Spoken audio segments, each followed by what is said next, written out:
Hey everybody, Chris here from O'Reilly Auto Parts to show you how to change the front brake pads and rotors on a 2013 to 2019 Ford Escape.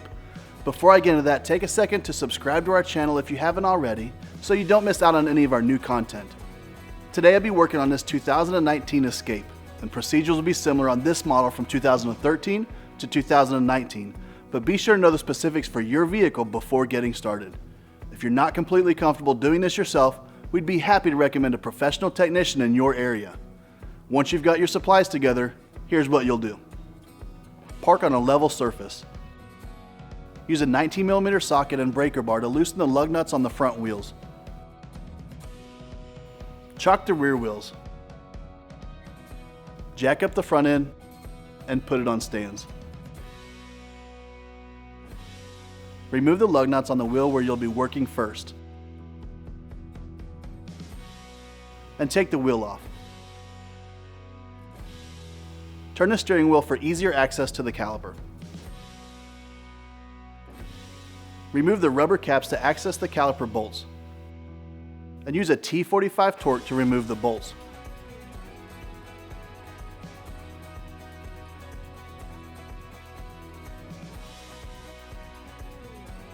Use a flathead screwdriver to gently push the piston in enough for the caliper to be removed.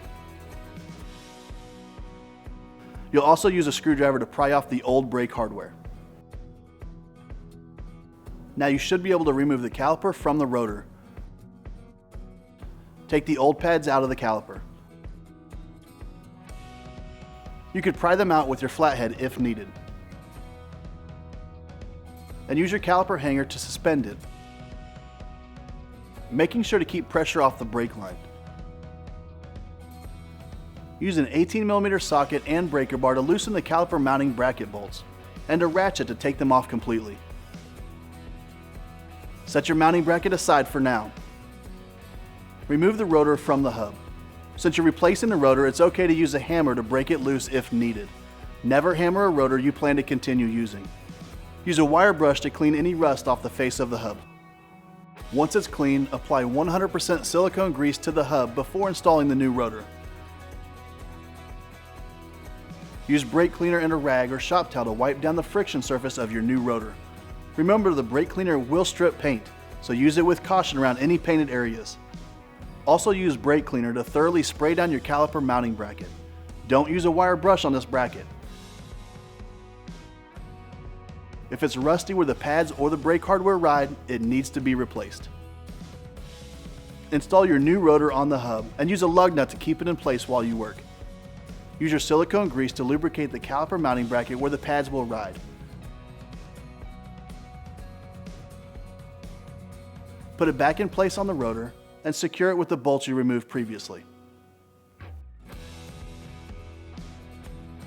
Torque these bolts to 129 foot-pounds. Make sure you don't get any grease on your friction surfaces. If you do, use a little brake cleaner and a rag to clean it off. Clean the exposed portion of your caliper piston with brake cleaner on a towel or rag. If the rubber boot is cracked or if there's brake fluid leaking, the caliper needs to be replaced. Attach your bleeder tool.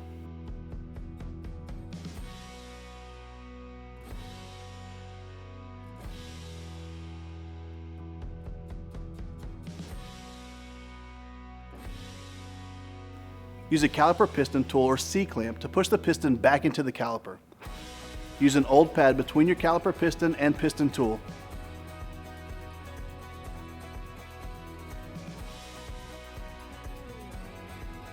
And open the bleeder valve by turning it counterclockwise.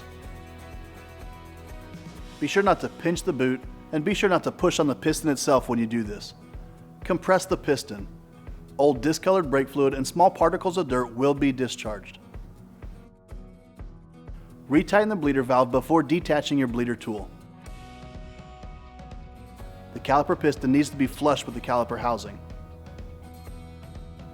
Lubricate the inside of the caliper and the back of the first brake pad around the rose clip. Put the first pad into place in the caliper and install the other pad. Set the caliper in place in the bracket. lubricate the guide pins, and reinstall them. Torque them to 37 foot-pounds.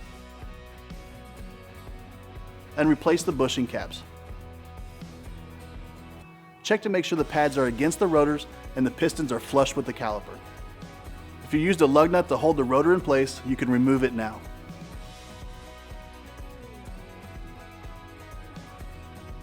Install your new anti-rattle clip.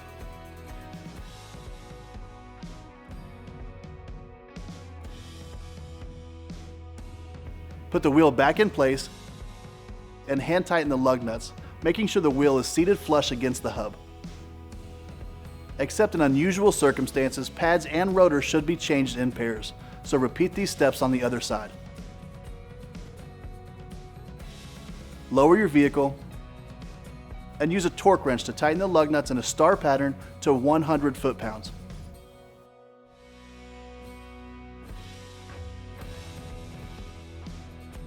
Once the job is complete, before you drive anywhere, be sure to pump your brake pedal several times until you feel the pressure return. It should feel the way it did before the brake job.